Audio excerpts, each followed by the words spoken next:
Well, let's get into what the papers are reporting today. And I've been joined in the studio by Kwame Nkrumah Botiu, the man with the combination of names from two very important people of our history. He is the secretary to the CPP. Lawyer, good morning. Good morning, my brother. Trust all is well. Yes, yes. And I'm thinking of adding your name to mine. Which one? The Brace or the... No, the Brace. The Brace. But you already have... Is it Kojo? Do you have... Kwame. You have Kwame. Okay. So Kwame Nkrumah Botiu Brace. Anyway, my father will be proud.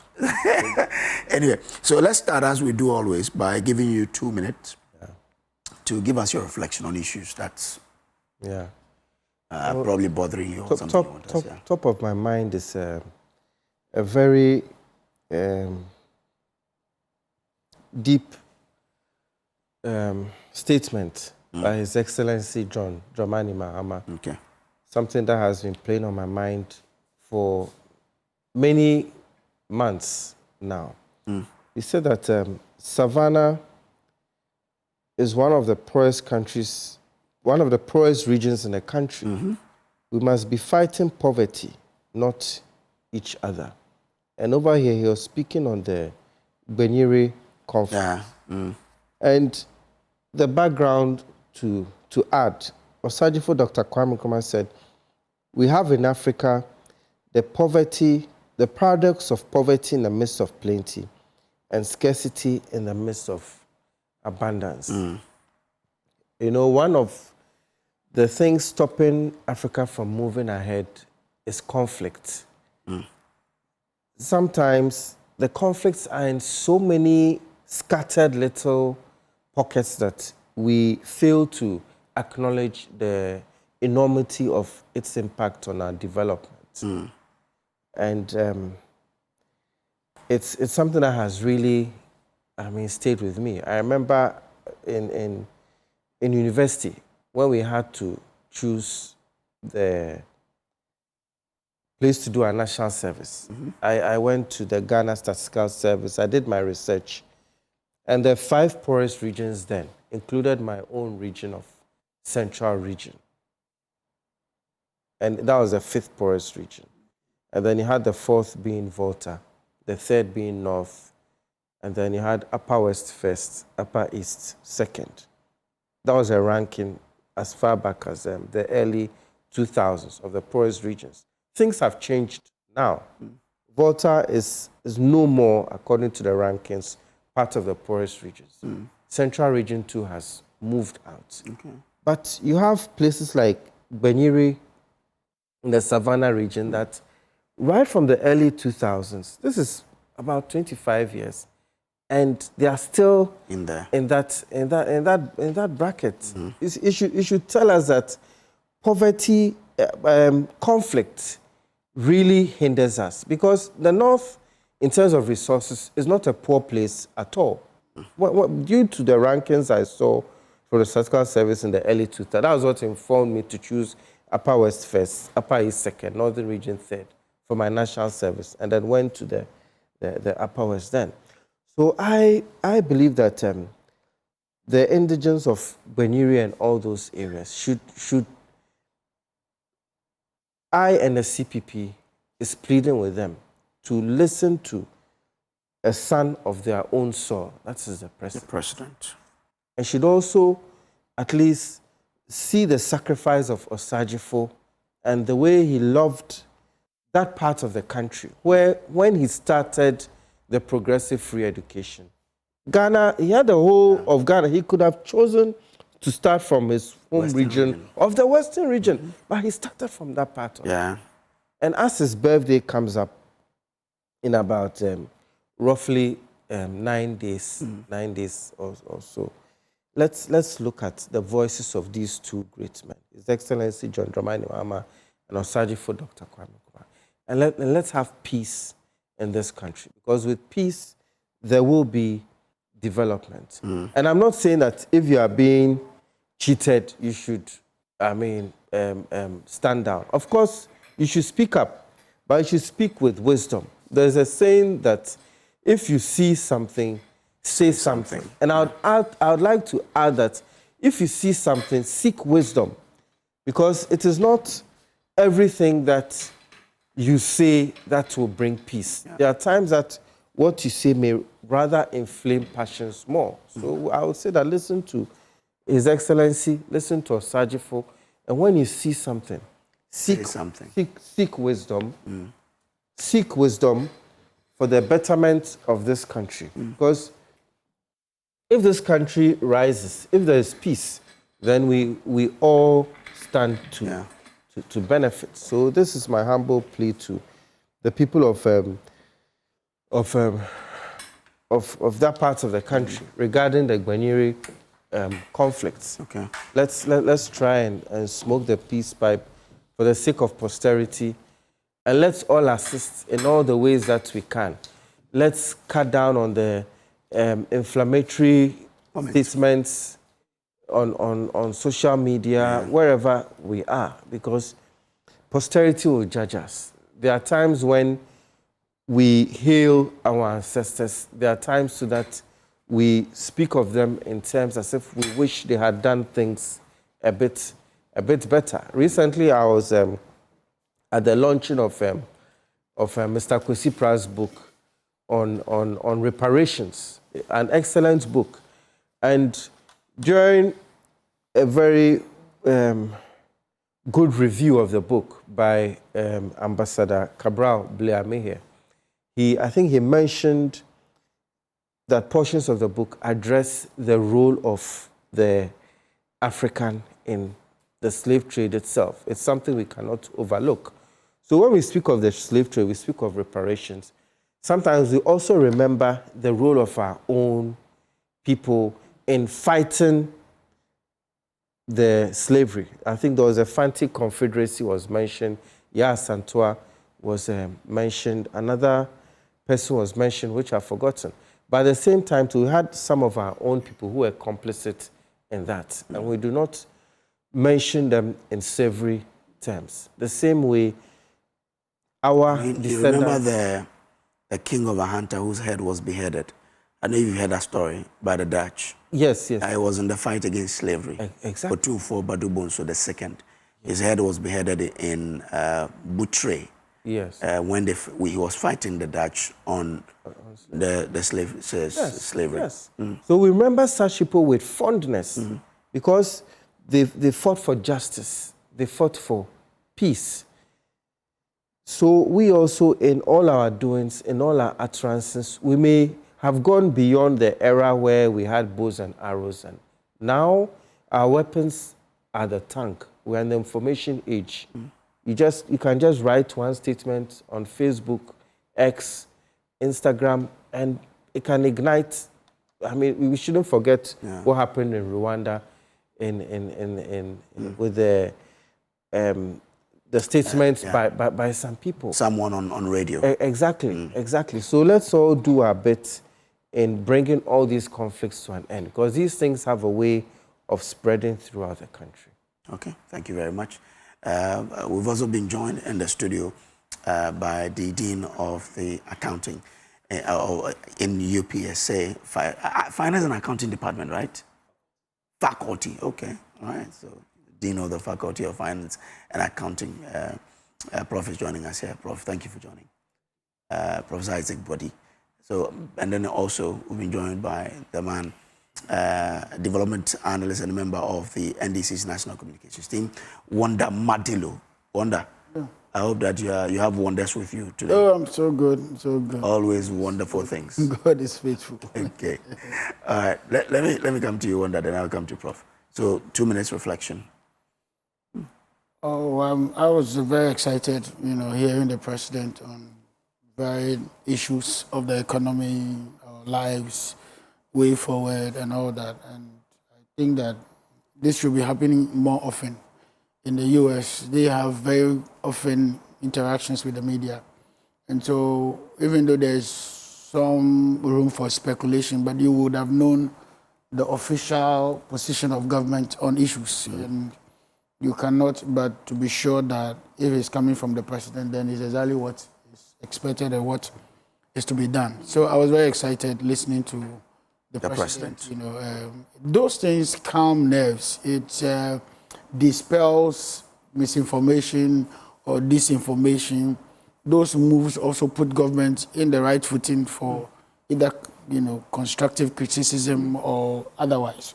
When you leave it to just ministers and sector ministers or appointees, CEOs and all that, it doesn't carry the weight you want it to carry. Okay.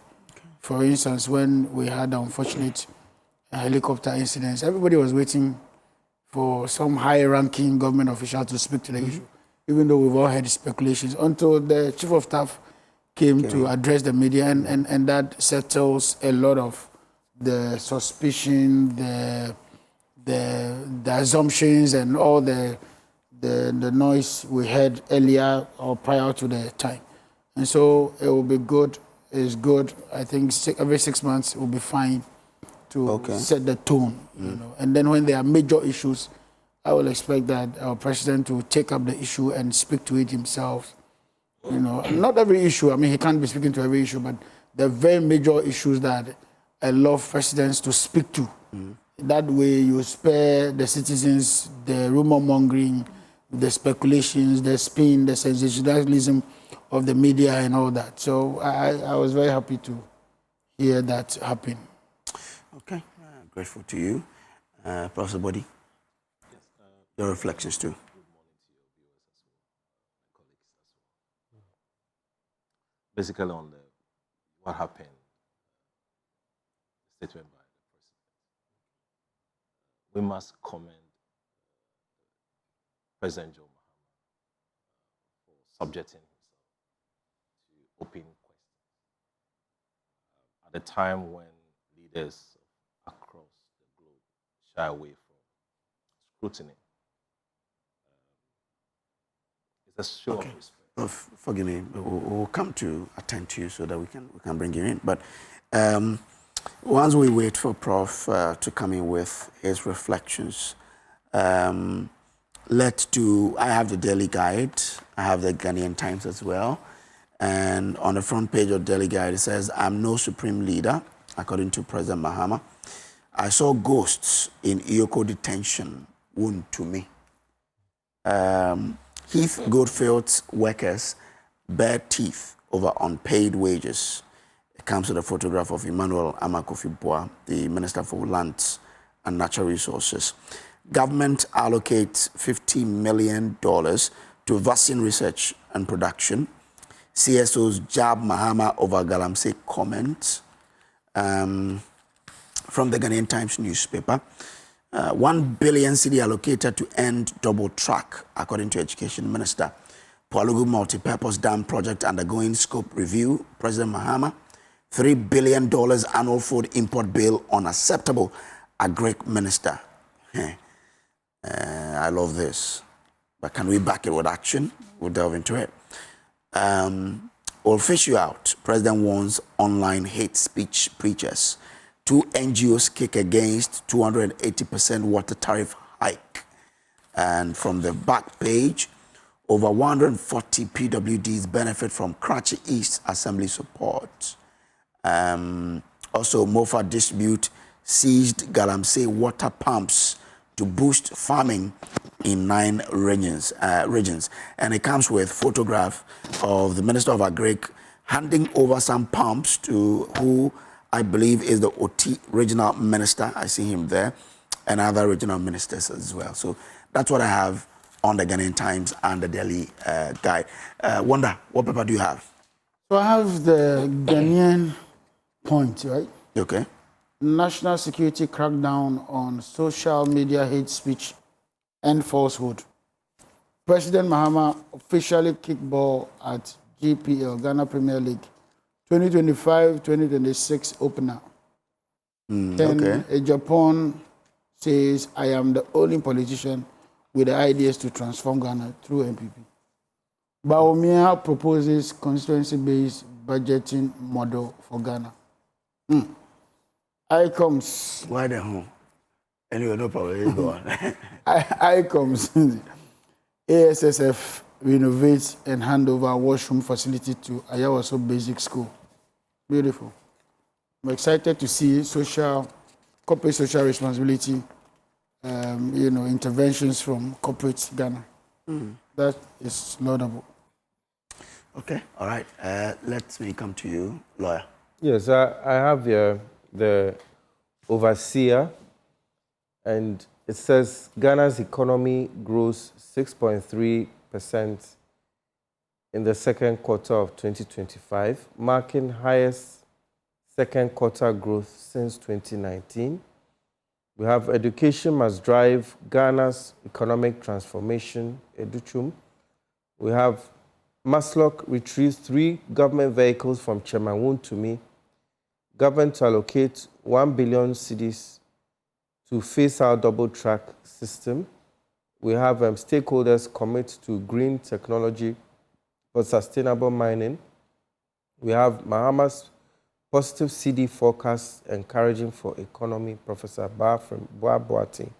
I also have the Ghanaian publisher in Team Fojo to government. Stop crackdowns on opponents, fix security challenges. Heath Goldfields under fire for deceit. Trade restrictions hurting Africa. His Excellency Nana Akufo-Addo. NPP elders to aspirants. Stick to issues, not insults. And finally, John Mahama's Galamsey U10 group slams posture. Okay, all right. I'll now come to Prof, but let me just share this one from a professor who is watching us now. He says, some build empires, others build excuses. Both require effort. So which one are we choosing as a country? Professor Douglas Boating, good morning to you, sir, for watching. Professor Body, from one professor to another professor. Now your mic is... So when you give us your paper, and then you can do your reflections as well. Okay, I have the insight. Story here, first story is preparation as a mass for Africa. And that's, I'm sure, Brother Kosi Pratt's book. There's a story also on page 2. Government seeks to end double track system in 2026 with 1 billion pledge from Get Fund. I'm sure this is from the Minister of Education. Then we have Trasaco condemns illegal demolition, defend lawful ownership of Tema lands. And I have that on the page 3. Then there's a story here, public anger persists in the UK over Keir Starmer government complicity in Gaza genocide. So these are the key main stories that I have here on the insight. Okay. Add your reflections. You were on it when your mic went Yes, back. earlier on I was commending President Mahama for the good work yesterday, meeting the press, the media. At the time, leaders across the globe shy away from scrutiny. The engagement yesterday also shows respect for transparency and accountability in government. Having said that, in fact, I need to comment on some few comments on, I don't know whether it came the questions time or during the presentation, when he made a comment about BOG and interventions. Yes. Yeah. It was a question time. It was a question time. Yes. And the president was factual. I must be honest. He came late, but he was factual. Earlier on, a BOG governor, through your PM Express, there was an interview between the presenter and the PM, George Weafe. George Weafe. And if you transcribe the comment, he said, the stability you are seeing now, and I can quote it from here, the stability you are seeing now, it is not because we are intervening. It is not because we are selling reserves for stability. No. Remember, our reserves program is actually going out by day. We are building more reserves. All that we are doing is strengthening the surge in inflows. Completely. Departure from what the president said yesterday. So, on the 10th of September, the president now mounts the stage, tells Ghanaians. He said the Bank of Ghana had been intervening in the forest market, but they have withdrawn. Yeah. So whose story should we believe? I'll go by the president. Because earlier on, we had seen major intervention. When the cedi from January to February depreciated by 1.5%. From February to March, flat. Then from March to April, we have seen an increase of 8.9%. Then to May, we saw 27.3%. So we're curious. A jump from 8.9 to 27.3. Huge. Then we picked economic and financial data, perused that document, and we saw an upward trend of our exports, a change of $9.5 billion. So when you have reserves, export coming in huge, we expect reserves also to increase. Reserve went up by $5.4 billion. So we're questioning the difference. 9.5 as against 5.3. We had a figure of 4.4. Quickly, World Bank and IMF confirmed of this intervention. But when the BOG governor was asked, he said it was just a free fall. No interventions. In fact, after the statement by President, others had called him for the resignation of the BOG governor. Really? But for me, I will not at this stage. What I advocate is an establishment of financial control authority. Really? Yeah, that should manage. There was something called we should open that discussion. Fiscal Responsibility also Council, not so.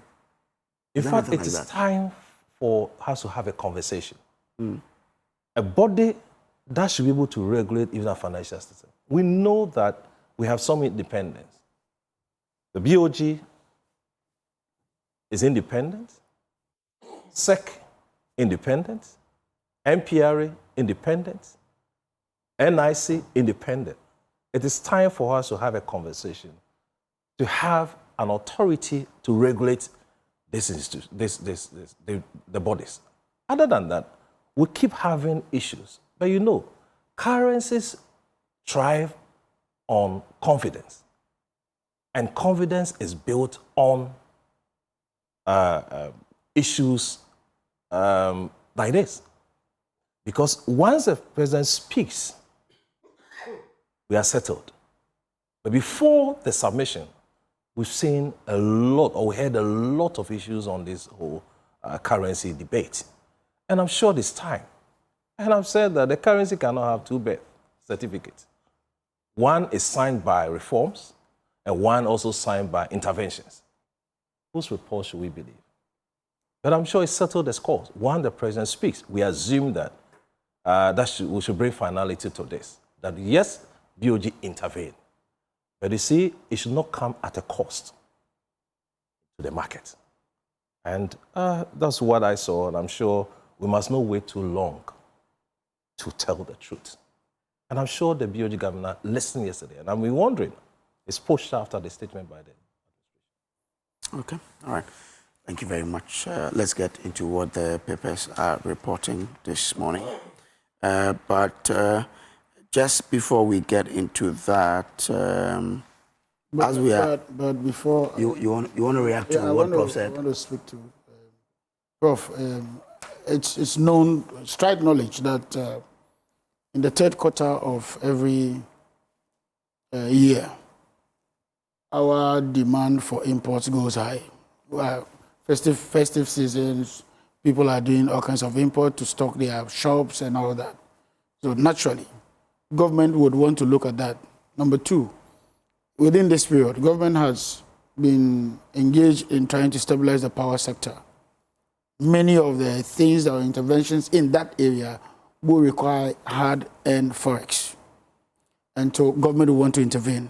Otherwise, you're going to rather have a crisis on your hand if government is looking for $500 million to, let's say, get in machinery for or equipments for power, and they have to go on the open market, that will be disastrous.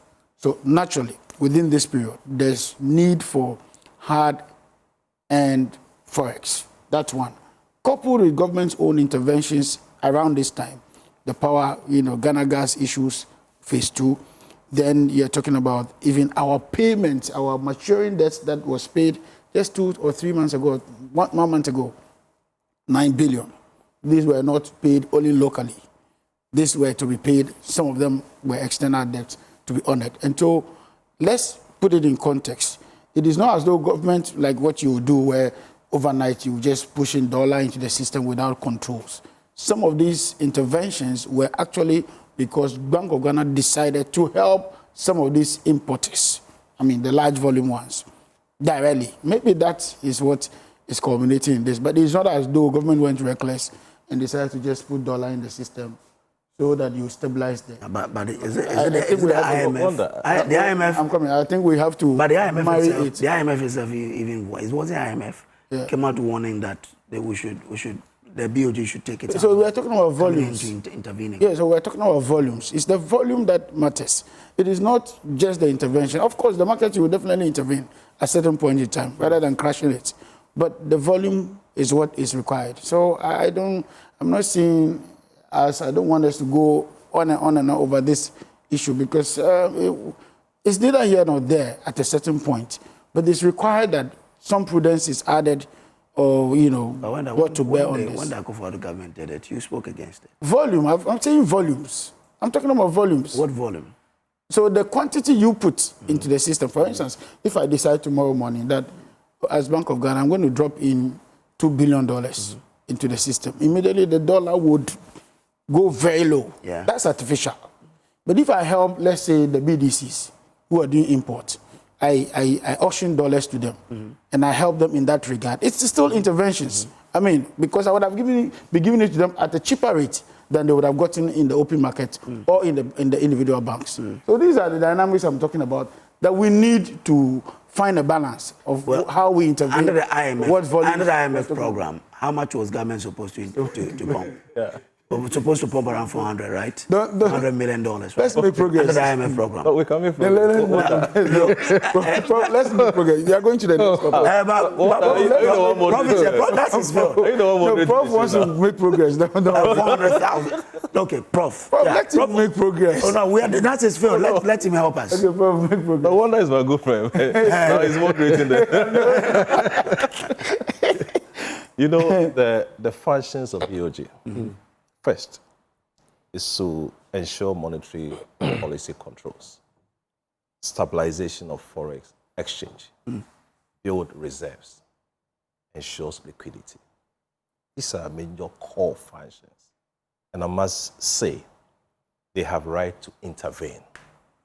Just as he said, it's a leap. The quantum of the interventions, that is where we have a problem. And the admission that we intervene.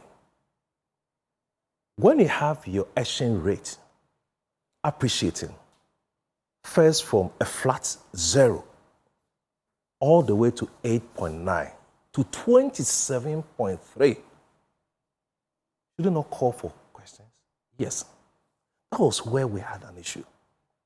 It means there was a huge draw. A huge I'm talking about the intervention. There was a huge drop of cash into the system. So when they stop the interventions, go and see the depreciation. Okay.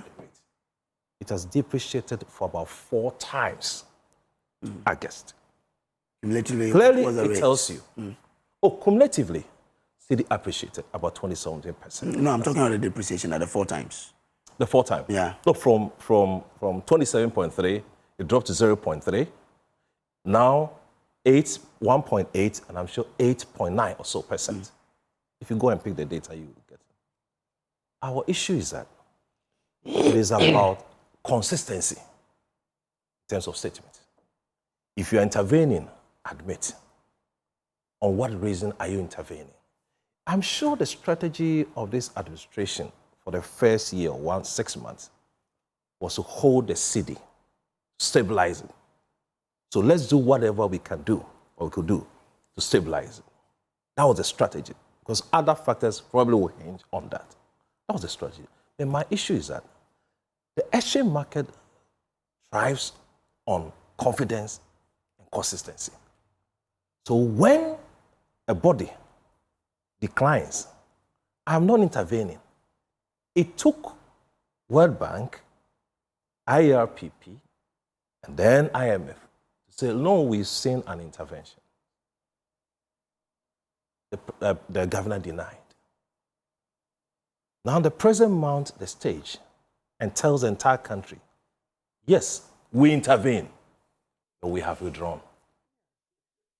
For me, it ends the discussion. Yeah, good. Yeah, it ends the discussion. And I'll end the discussion for wonder. But my issue is that. Prof, it ends the discussion. My issue is that. Oh, we are done. That is why we still have a body and have an oversight on these 4 institutions. Aside the BOG? No, BOG independent, SEC independent, MPR independent, but they must have a body to regulate because of some of these comments. Don't it be too much bodies? In UK, other jurisdictions we have. No, there's nothing wrong in having layers of control. If I could add briefly, I mean, from my Wonder is not happy you guys are. No. I'm fine. No. But I brought the issue. If I could just say, the thing is, I understand where Comrade Wonder is coming from, but to me personally, one of His Excellency John Dramani Mahama's strengths is his honesty. Yeah. You see, and Prof has really shown that no matter what his appointees say, he will say it as it is. And he has said it, because if you don't identify the problem, you cannot solve it. You can't always be sweeping it under the carpet. But if the IMF had not warned that they should stop, would they have? They would have, yeah. Well, but no, I know.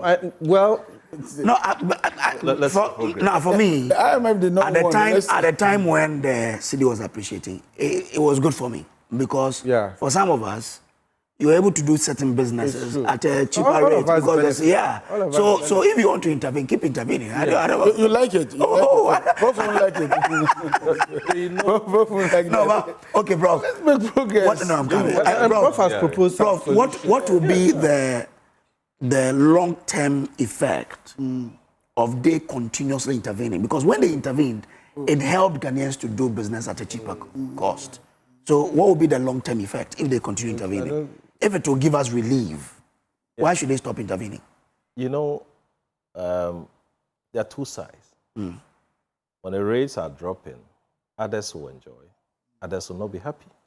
Businesses, I guess. Some businesses were crying. Check the GRA Kosisapon's report. In Ghana, we are going to lose about 30% of our revenue this quarter. Because of the cedi appreciation. Yeah. The depreciation. Oh, depreciation. Okay, cedi appreciation. It was When it started appreciation. Yeah. We're going to lose the 3rd quarter, about 30%. So the issue is that if you are having about 16 cedis per the dollar, and now drops to 10, 6 cedis is off. and it's about 30% change. And because they invoice in dollars, naturally, when you translate into cedis, you drop in your revenue. So by this time, we should be thinking how we can show up our revenue. But the other side is that the other side of the equation is that it's going to help us with our debt servicing of our debt. That's a long-term effect. The payment that we make outside to other people, we are going to reduce because it's now cheaper to service those. That's where we're going to have a balance. Okay. But it will take some time. So a drop, we are happy. In fact, I said that we don't have problem when it drops. But it's about being honest. Honest with it. Okay. But the GRA itself, why does it continue invoicing in dollars and not in cedis? So the product they bring from outside. Yeah. You know they pay international. Yes, bodies. I get it. So when you are He's talking paying about for, the port. The port. Yes, Yeah, when yeah, you're paying for yeah. your duty. For Yeah, example, you know, the now the duty that we paid, recently, The duty is not in it's not in dollars. What happens is that I they bought this quote it phone. in dollars, No. and then they give you the exchange rate in cedis. So you pay in No cedis. problem. So because you bought it in dollar, Uh-huh. let's say you bought this phone for $10,000. This phone's value in Ghana at the time will be at a certain rate. Then based on that Ghana CD conversion, then the rates are calculated. The VAT, the NHIL, the export, the import tax, the ECOWAS, everything is then calculated. Yeah. So it is in cedis. Safe to say that the origin of the item Is why we see is the what dollar on it. determines the dollar. Anyway, because when I saw mine, I was like, what is this? But anyway, Yeah. we're good. But you tell the governor to keep intervening. Because you see, when you are not happy, the larger populace will help you. Truth is, like you said, it's a double-edged sword. Like myself, we've had a couple of deals in dollars, and we were due for payment. And we're losing like 60,000 Ghana cedis on every $10,000. Yeah. So if somebody owes you $100,000 and the person wants to pay you, they will rush to pay you at that time because they are going to make gains. Yeah. And you are losing 600,000 Ghana cedis in just $100,000. So it's a double-edged sword. Some suffered, some also gained, but it's all right. That's why we need a fair balance. But listen, the government said remittances, we have seen a drop. Oh, yeah. He says there was a 50% drop or so. Yeah. The drop was huge. So by now, we should be thinking The drop was huge. how to take care of the gap in terms of revenue. But once it started But the good rising, thing, I'm sure it will the good thing with the revenue is that this time around, government didn't go all gun blazing in terms of expenditure. So it is usually the problem arises when there's a huge fall in your revenue, and yet you haven't managed your expenditure side. So you will fall into too much debt, and we're managing that. So One does Prof, make don't worry. progress. Prof, don't worry. Please control the children. I love the discussion. It has to do with the economy. The economy is your pocket, right? Yeah, So that's why when the economy comes in. And Prof is a very rich man, you know. Okay. Very rich. All right. I don't know about that one. His research allowances also dropped at the time. I'm a teacher. Our rewards are It's quoted in dollar. Which is dollar? It also dropped at the time. Let's make progress. Okay. Now, let's go to page 6 of the Daily Guide newspaper. This is also. It says CSOs jab Mahama over Galamsey comment. Now, the Ghanaian Coalition Against Galamsey has criticized President John Mahama's response to the country's ongoing illegal mining crisis during his first presidential media encounter, describing his comments as disappointing and failing to reflect the urgency of the environmental emergency facing the nation. Quote, "This is not the leadership expected for a country facing environmental suicide. We are disappointed. This government is failing us," unquote. A statement issued by the group disclosed. Wonder. You know, and I want to read the story for myself. You want to read it? You Okay. know? Yeah. If you want to read it, sometimes- let me give you time for you to read it. No, I'm fine. I'm fine. It's just that I want to see who signed it and all that. You see, the difficulty I have with some of our people is the quick, attempt to go sensational with some of their headlines. The president was very emphatic. He talked about the repeal of the LI. Just in case you didn't listen to what the president said. Oh, they listened. No, they listened. You can be listening and pretend not to hear what the truth is. Because if he heard it, he won't say this. Why? Now, listen. The president was very emphatic on when it came to Galamsey. He talked about the reserves that have been reclaimed, 9 of them. He talked about the water guards. He There are talked sources have been about, disputing that figure, but he talked about, why did you distort me? He talked about the intervention of the security forces.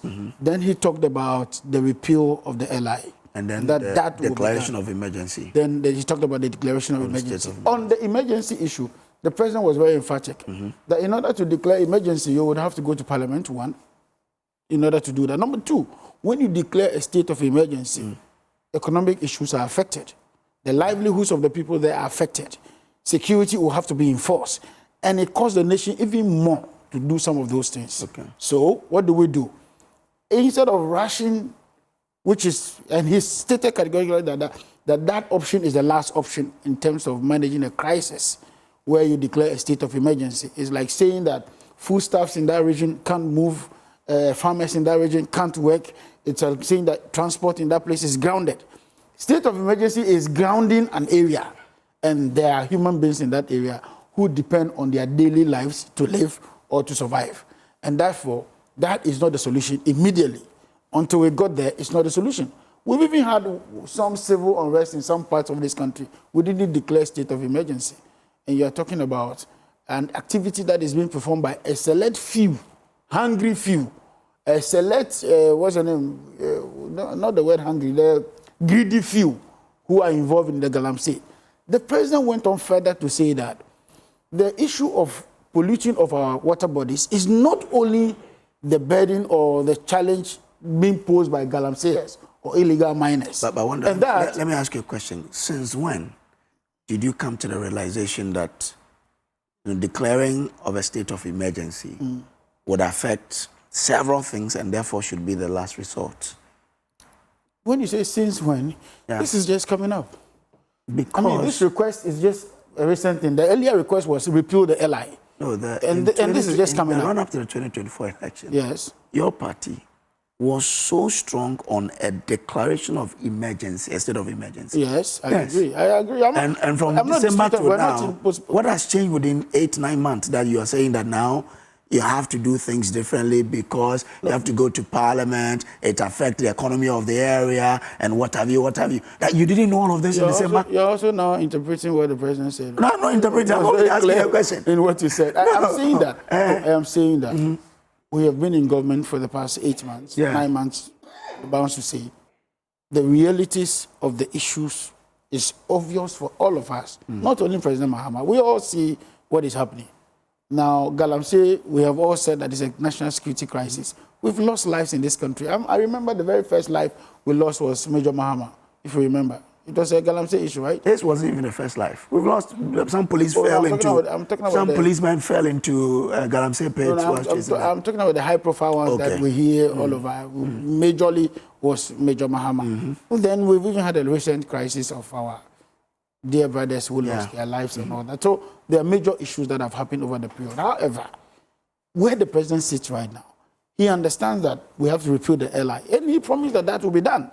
2, he talked about the water guards. He talked about the security intervention. He talked about the reclamation of the land. He talked about even providing alternative livelihoods for those within that space and those working within the Galamsey space. So it's a gamut of issues. It's not just a one of, I declare state of emergency, then all of a sudden our water bodies are cleared, or all of a sudden Galamsey has stopped. The people who are involved in this enterprise, some of them are armed, some have been so greedy, they have compromised even our chiefs, they've compromised even our security agencies sometimes. And so it's a gamut of issues that needs to be dealt with. If the president is speaking, in one breath we say that he's a very honest person and he has given us the fair picture of what is happening, we should at least believe that this is where... But then we should also expose the double standards. It cannot be a double standard. No. Because that's in December. You guys say it cannot declare a state of emergency now. Hello, it cannot then be. When you come to power, you say that, oh, yesterday I was speaking to the board chairman for Forestry Commission, and he says he's a guy who has led the 80-member committee to decide what should be done. That from the reality facing them now, they know that a declaration of state of emergency cannot be done now. From your explanation, that you didn't know that the government then was also going through the same thing. No, it's as though you're telling me that because maybe when we were in opposition, we told the MPP that the economy was collapsing, so we are in power and the economy is collapsing. It means that we were being pretentious. No. There are better managers this time round of the economy. Why can I not tell you are being pretentious? And so if we suggested something to the MPP in the past, some time ago, 8 months ago, and it's no longer relevant today, we should pursue that. Why is it not relevant? It's not relevant today. The President of the Republic have you checked the stability level of water bodies? I'm coming. Cape Coast, let me give you an example to show why I think the argument about the fact that things are different now and therefore we cannot declare it's not. Now, in Cape Coast, there was a Ghana Water Company treatment plant that had the turbidity level at 14,000 MTU. That's true. Today, it is over 32,000. Is it worse or it's less? So this week, the regional minister for Central Region had to close down. The argument is only valid to the extent that you are talking about a pollution that happened today. and it's happening here. And you took a water test. I mean, very little research will show you what I'm trying to say. You took, there's a pollution that has started today. Yeah. You took the turbidity level of the water today. Yes. And it was at a certain level. Yes. What did you say? Say 14,000. 14,000. The activity still went on. Yes. And so by the time the pollution here traveled to that place, it will be more. It is not as though it has increased, because it still has to go through the system. And that's how it works. Water bodies flow in a certain manner. So it's not as though, no, it's not as though because the NDC came to power, then suddenly we have empowered people to do more galamsey. You know that beyond even the issue of galamsey, this was taken just this week when the regional minister for Central went there. Beyond the issue of the crowd, first of all, understand that we're in a rainy season. Understand that. Let's agree that we're in a rainy season at this time. We're in a rainy season. Are we not rain? Don't we? This is September, right? Yes. Is it not raining? No, is it not raining? Really? Is it or is it not? I've not seen the rains. You are where are you? You're not in the forest zone. You are not in the forest zone. Ghana, I went home. So where I come from is the forest. I come from Hunter West, Buzia, and I live in Agunan Kwancha. So exactly Western region. I went there. You're moderating the show at the same time. No. So this is galamsey. No. But let's for galamsey, go beyond. Let's get serious. Yeah, I'm not saying serious as in you not being serious. I'm saying let's get into the point. So I'm saying that yes, the president, as we speak, has analyzed the issues, security-wise, economy-wise, and livelihoods-wise, and says that, listen, we will repeal the LI. There are more pressing issues to be done. For instance, when the 8 people were going and this thing happened, it was also because of galamsey. Sure. And then we've also had now international partners to help us in combating this whole galamsey menace. We've also made some arrests in the process. Some people, excavators have been seized and all that. People have been taken out of the forest zones. People have been deported. And those are the interventions that government has made within this period. In the past, we didn't see some of these open interventions. Which one? Arrests? And seizing excavators, banning them. We saw them in the past. You seem to be speaking for somebody. No, but we have look. When it comes to galamsey, you saw the work Joyce did. No, of course I do. You saw it. But so are you saying that just because today you've seen some pockets of galamsey going on, which we all see occasionally? You call it pockets? Oh, because your own reporter, Asari Danko himself, sometimes on air, on his portals will say that, well, government has made some interventions, lands have been reclaimed and all. Oh, you don't read that. But he goes, yesterday, I spoke to him on Top Story. He says, look, you see, the forest... you are isolating the issues. I'm not isolating the issues. Comes and say that Tano River is polluted, and you make it look as though everywhere else is not making progress. For me, that's why I have a problem. No, but you also making it seem as though you say that pocket. It's not pocket, oh. Yeah, but you say it's not pocket. There's no pocket. The galamsey issue is not pocket. I'm coming. When he reports on a particular area. Yes. He didn't say that everywhere that galamsey was going on is still going on. Never. He's never made those assertions. Oh, really? What he said... Listen to Erasto as well. Well, I will listen to him. Yesterday I spoke to him. We all do. And I'm saying that he didn't say that everywhere else that the lands have been reclaimed or the forests have been reclaimed, the guys have gone back. He makes specific references to where those things are happening. Okay, so for me, I think that we should just give the president some little time to resolve this issue holistically. Okay. Yes, we agree that there should be a repeal of the LI, which he agreed in his statement 2 days ago. He also agrees that we need to go a bit more high-handed, which he would do. He also agrees that the water guards, the security systems, and then the support from partners to combat galamsey is on. Then he went further to talk about livelihood empowerment programs, that alternative livelihood empowerment programs that will help the people in those areas. For me, I think that gives me comfort. However, we all want this thing ended now. Okay. President Mahama knows the volume or the weight of the tax ahead. And for me, I think that is what gives me a lot of confidence. Rather than where in the past you deny that it's not there or somebody is involved, is alleged to be involved, there are evidence of the person's involvement, and then you go clearing such people. I think that is not where we are today. There's some clarity at least of what is happening in the various areas where this galamsey is happening. Okay, all right. But I appreciate your concern. And I'm sure the president, appreciate your concern. Yeah, I'm grateful. Let me bring in Professor Body because UTAG. Don't go there. During those times, UTAG threatened to go on strike if the presidency or the government does not declare a state of emergency. Has that changed? I enjoyed the submission from my good friend. Oh, Prof. No, for the first time, my brother was just struggling how to defend his whole thing. But I don't know whether he's happy about the state of our water bodies now. And let me correct a statement here, that from my earlier submission, I said the president was factual in relation to the BOG issue, not the entire statement of the president. Okay. So let me correct that. On issue of Galamsey, October 21st, or 2024, before elections, the president was on record to have said at a campaign rally in Ngo Prampram, Greater Accra region, Mahama promised swift action on Galamsey. He said that although the current government bear responsibility now, after January 7th, 2025, when elected, we will take responsibility and sort out illegal mining. The records have said this. This Galamsey menace got a whole UTAC front divided. And I championed a group called Silent Majority, fought our leadership on this issue, on the issue about solve Galamsey problem now, declare the state of emergency. Some of our leadership were all over the place, championing solve Galamsey problem now. Today, let's go back to the president's statement. Declare the state of emergency.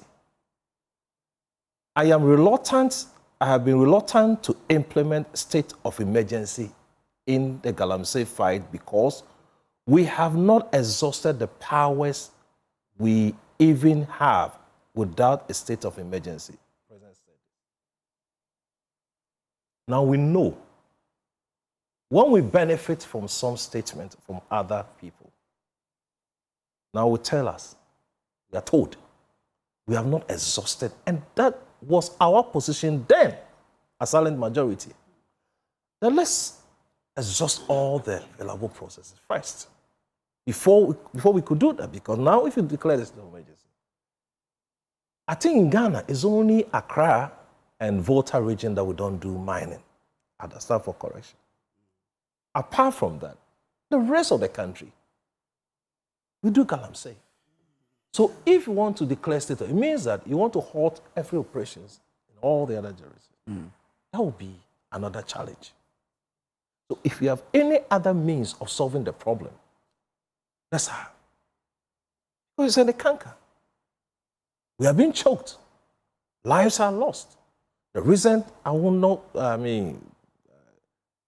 other families who lost their dear ones. We've gone through a lot. For me, my brother, you know the people I blame. I will not blame the president. I will blame the same CSOs. Now, how many months? If the president had not mounted the podium yesterday or 2 days ago to talk about it, have you heard about them again? Oh yeah. That's what I wrote. When was the last time? Oh, they have been consistent. I will ask how I go. They've been. I remember So when they must you remember when sustain. there was the repeal of the not repeal, amendment of the LI 2462. When that the president amended to say we've taken the power from the president to give licenses. They vehemently disagreed. Sustain this so we have solution to our problem. Yeah. They must sustain the fight. All those people who were fighting, calling for sit-on, they must be heard now.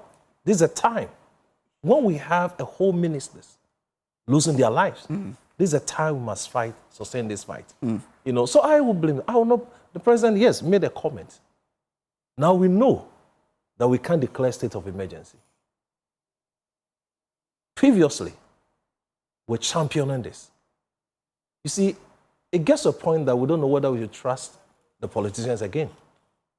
Because I was disappointed with some of the comments, giving some reasons why we should not Tell me them what, within the 6-8 months of this administration, what they have done.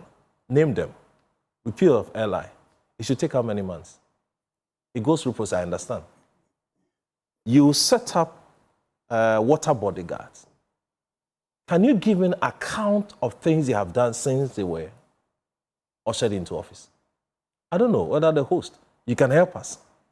Give us results of these water bodyguards. When we saw them training on the TV and the radio wearing their green uniform, have you heard about them? Yeah, they're on the field. So do you have any reports to confirm what they have done? We don't have, but we know that they are working. They are working. In fact, I saw 2 when I went to my hometown last week. Well, we should get their reports. Okay. I don't know the M&E, the Monitoring Evaluation Team. They should publish their results, what they have been doing. It will help us clear all the other, at least. But the evidence, in terms of what the results of their activities, should be seen in the video that we're watching. It should be seen. So I think we need to do more in this area because we are all Ghanaians. Wonder, we are all Ghanaians. And we are equally worried about the state of our water bodies. I don't know whether it will be posted to the northern region or to other western region. I don't know. But if I get the opportunity to go to these areas, I'm scared about what kind of water I'm going to drink. Because now I can't even use the normal water to brush my teeth. I can't. I must depend on this the mineral one. The sachet water. And that is a cost. Our health. So we should not politicize this. Yeah. We shouldn't have colors. As for the fight We're against all Galamsey, concerned. yeah. But you see, when you talk about it, people have a pusher. In the statement, they are now going to track equipment, the whereabouts of all these excavators. Oh, they've started. How many of them have been tracked? Every excavator. So do we know where they are now? All the excavators that were imported since we took over office have been tracked. There are trackers in all of them. This started even with the DVLA and all that. But you have to see, the sweetness of the pudding is in the eating. Yeah. Now, how many months now? See the water level. And I saw when it. Oh yeah. That water. I mean, when I was looking at it, I was and like, there are people living in that enclave who drink from this.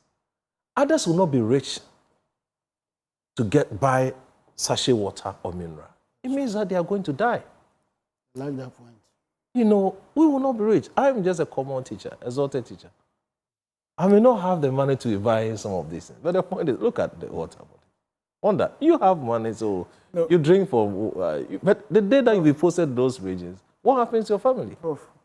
You know, Wonder said we should make progress. So let's move. Okay, so Prof, because of Wonder, Prof has ended. Fine. So today, Wonder is controlling affairs. He's controlling affairs. Okay. No. President Mahama should be rewarding Wonder. Wonder is wandering people. Anyway, lawyer, let me bring you in. Prof's statement about the water, it reminds me of when we were in secondary school. I had one particular senior. He came from quite a wealthy home. And occasionally he will use refresh. Those are the days of, he will use refresh to brush his teeth. It's sort of water. So they are great. They're great. But to be fair to His Excellency President Mahama, he never asked President Akufo-Addo to declare a state of emergency. Yeah. And he never did. And coincidentally, Prof and I opened to the same page with the rally at Old Ningo. And indeed, His Excellency said that he's calling on President Addo Dankwa to address the issue of illegal small-scale mining because it is his duty as president. And he added that he acknowledges that he himself, President Mahama, has strategies to tackle the issue. But the current responsibility lies to President Akufo-Addo. The only time he asked for state of emergency to be declared was when I think somewhere October 2023, during the flood, when I think the gates were opened at the Volta. Bagri Dam. Yes. Oh, no, not the background. The vote. Yes. VRA, Yes. the That's the VRA only spillage. time he asked for a state of emergency to be declared. And a state of emergency, we should recognize that it is no mean thing. It is not a small thing. A state of emergency, as defined by the Oxford Dictionaries, it says it's a situation of national danger or disaster in which a government suspends normal constitutional procedures in order to regain control. You know, suspending the constitution, suspending the law, it's not something to be taken lightly. And at the media encounter, His Excellency said that I've been reluctant to implement a state of emergency because we've not exhausted the powers we even have without a state of emergency. So the thing is, if the law allows you to take some legal procedures in order to address the Galamsey fight, that is what you should use. You should not be quick to declare a state of emergency. It should indeed be the last resort. And I know that there seems to be a bit of feet dragging, in quotes, but let's not forget that during President Mahama's first term, in terms of the power sector, it seemed as if nothing was being done. But before he left office, we had the Ameri deal and other things put in place, which have served us up to today. So I believe that he's up to something, and very soon things will improve. Things will improve, and he indeed referred to the LI. What gives you that assurance that things will improve very soon? From experience, you know, you should judge people by their actions and not their words. From experience, at least one example that comes to mind is just before he handed over somewhere 2016, the things he put in place regarding the power sector, we are still benefiting up to today. If you want long-term solutions, you do not take certain actions. I understand. I mean, anyone will think, oh, declare state of emergency, arrest everybody. I mean, all these Galamsey people, seize all the equipment. But I heard a statement by, I don't know whether it was His Excellency himself or somebody else, that at least 4 million Ghanaians are engaged either directly or indirectly with the Galamsey economy, which is, I mean, almost 10% of the population now. We haven't had a census in a while, but probably about 7-8%. That's a large, population. And if you are going to stop Galamsey, you should have alternatives for these 4 million people. And we can see with this 24-hour economy policy, there are many policies that are being rolled out in order to strengthen people economically, so that eventually, when this Galamsey menace is brought to a close, we do not have people who will have to struggle with poverty and all that. And I do not subscribe to the notion that everyone engaged in Galamsey or Galamsey-related activity is necessarily wealthy. We've all seen the videos of our sisters who are helping on these sites. And as unsavory as it is, some of them may not have an option. And we can currently see that the present government is doing all it can to put in place policies to address these economic issues, so that when eventually the LI is repealed and all these illegal activities are brought to a permanent end, there'll be something for these people to do. So I do not think it's out of a lack of concern that His Excellency is moving at this pace.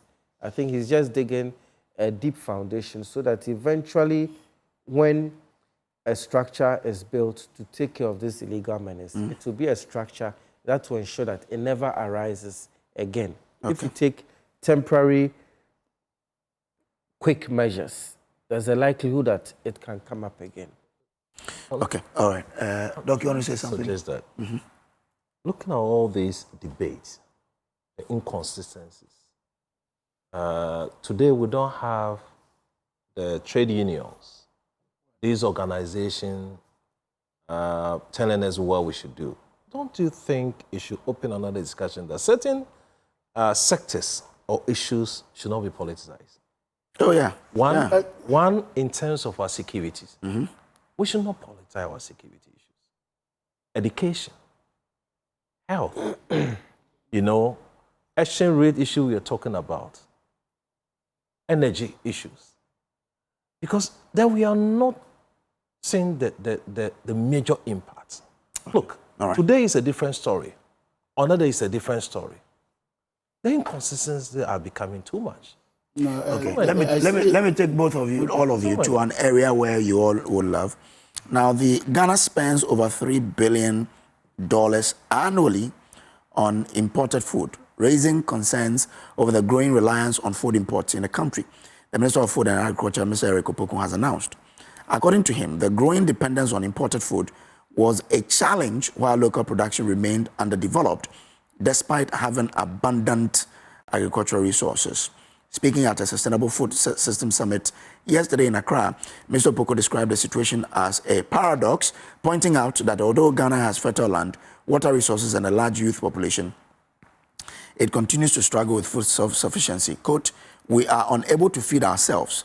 If that $3 billion were invested in local production, it would create jobs for our idle youth and boost the economy," he said, unquote. Wanda, I'll start with you because you're a development analyst. So we've always been, this rhetoric has always been there. But it looks like every year we rehash them. Where and how can we begin to really put words into action to end this? So let me try to give some figures.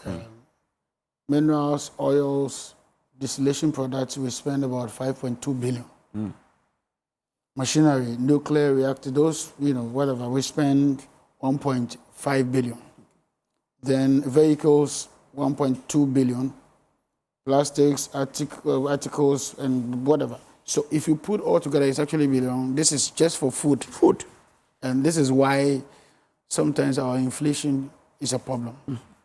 Because in the inflation basket, I think food takes about 2/3 or so of the total items in the basket. And so if you're having to import so much food, a couple of days ago, I was telling a friend that anytime I go to Turkey, I eat so much, and when I'm coming back, I am very heavy. See the rich one? Yeah, because, because in Turkey, food is nothing. Okay.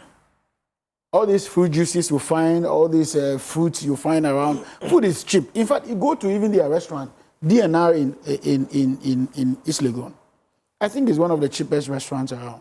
Okay. Yeah, it may be expensive, maybe they're giving it to you for 400 Ghana cedis, but that's food for 3 people. 3 people can eat that of the 450 Ghana cedis. And I think that one of the things we lost sight of as a country is our quick decision to let off our farmlands. 2 days ago, or yesterday, a business partner of mine called me and said he needed land. So it took me aback, and I was like, "What land?" He said, he wants it in the Volta. He said, "Do you have connections?" I said, "Oh, that's where I come from, so connections. I have access to any chief you want in Volta." Then he said, and I asked him, how much do you need? He said, he need 1,000 acres. Whoa. I said, wow, so this is big. So immediately I made some calls. And this morning we were supposed to travel to go see the land.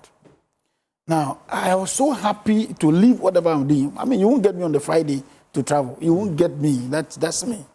But I'm very happy to travel with him because he's told me that they want to do agric and they want to invest in agriculture. I think the free SHSs that we do, the freebies that we give in every other area and all that, if we can, as a country, focus on agric, we'll be fine. Oh, yes. Now, when we were in secondary school, I went to President Legon. Those days, we had a hatchery. We had a farm. We call it President School Farm. And we had a hatchery. So there was a poultry farm as well. And the Greek students will go to the farm, and they were learning both the practicals and also helping in providing food for the school. So self-sustainability. And these models, you'll find them in all the mission schools. The Fancy-Pims, the Prempeh colleges, the big ones, you find them because most of those schools at the time they were established somewhere in the village, in the forest or in an outskirt of the town. So they had the land size to do all that. My model, if you ask me today, is to say that the first point of call to cut off the government's budget on school education is to make sure that all the schools that have the capacity to have their own farms should go into farming. All the fertilizers you give. We've launched the school farms project, yes, right? Yes, all the fertilizers you give to farmers that some eventually export or sell abroad to neighboring countries, give it to the schools. All the pesticide, the insecticides, give it to the schools. All the manure that you need, give it to the schools. All the support they need, give it to them, so they can be able to feed themselves. So government doesn't have to carry tons of chicken, boxes of chicken from Brazil to give to the schools. You will be amazed how much Ghana spends on feeding these people. So that's where to begin from. Okay. That's one. The other thing is that we need a policy direction. Okay. On which crops that should be farmed and what support should be given. Rice. I think that cash crops like cocoa and all the others should come of age. We have been supporting cocoa farmers for God knows forever, only because we are chasing forex inflows into our country. But while we are chasing the forex inflows, the internal ones, today you go by the roadside and you want to buy something small, and they are mentioning all kinds of figures. Even our own gobe that we used to eat, as a sign of an upcoming young man, these days is now for the rich. So I think that is where our problem is. That's why our inflation basket needs to be looked at again and again and again. Unfortunately, our time is up, but Prof, I'll give you a minute and give you a minute as well. Your take on this? Well, on this importation? Yes. We spend 3 billion to import food annually. It's a worrying situation. Yes. For me, this is money we can put in this economy. Let's go back into the composition of the items. Is it my dear? Or topic? Check the composition and you'll be amazed that a country will spend such colossal amount of money to import products. Go to other places of our country, the western, the eastern, the northern region, the lands, the vast lands we have. Today, what we are not saying we should not bring product from us. Of course, it's an open economy. Yeah. We definitely will have to buy things. Others also will buy things from us. It's normal transactions. But my worry is on what we bring from our side. Can't we have cultivate or get the same thing? Especially when we have the capacity. We are struggling with our currency issue. And look at what we are bringing. Yeah. So I said on the other platform the other day that, look, if we want to have a solution to our problem, this exchange rate thing that we are going, is either we earn more in terms of forex. How do we earn more in terms of forex? Export more, remittances, foreign direct investment. When we make our country attractive, we can get. If we can't earn more, then let's spend less. But look at the composition. I will pick that story and now peruse the content of the item that we are bringing. And I should tell you, and that's the one that said, the portion of inflation calculation, huge. Okay. Thank you very much, Prof. Yeah, I will be quick. The solution to agricultural problem has always been there. We can look at Osagyefo's policies from the First Republic. If we look at the 7-year development plan, you go straight to page 52. Page 52, that is where the policies on agriculture start from. We had the state farms. We had a heavy focus on import substitution. And in the 7-year development plan, the first aspect of the economy that is addressed is agriculture. So you can see that even Osagyefo saw that agriculture is a foundation, the basis of every I remember the state farms. Economy. Yes, of every economy. Let's go back to the state farms, because a lot of these imported, they are all processed foods. Yeah. Recently, United Nations came out, I heard on BBC that for the first time, we have more obese children than undernourished children. worldwide.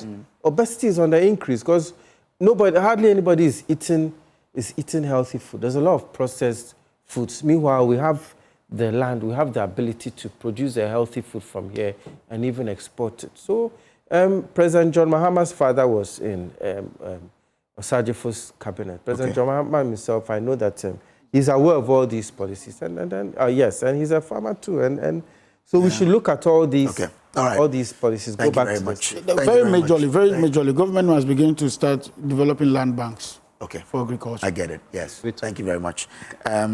But let's just a brief from the National Forum. And the National Forum is from a member of your party. Yeah.